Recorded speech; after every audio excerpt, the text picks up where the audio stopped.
खलासा अलीफ मोमिन और मोमना का सफ़र है, जहां मोमिन का सफ़र अपनी जड़ों को दोबारा दरियाफ़त करना और सही राह का इंतखाब करना है, जबकि मोमना का सफ़र खुशकिन वाक़यात के ज़रिया अपने कन्बा की माश को बरकरार रखना है, जिसमें उनके रास्ते शामिल होंगे। कहानी में मोमिन की वालदा हुसैन जहां भी शामिल है। अलिफ को पता चल गया कि अगर वो है तो उसे हिजाब तर्क करना पड़ेगा। डॉक्टर बनना चाहता है, लेकिन वो एक पराज़म और हौसला अफजा लड़की और नहीं, अमीद खो डेंस बेटा ब्रिगेडियर सिंजर अलीफ की मदद करता है।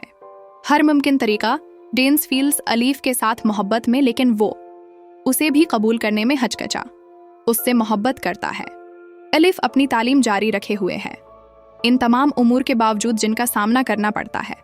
टीनीज सनम से मंगनी हो गई, जनरल जिया की बेटी, उसकी रजामंदी के बराकुस।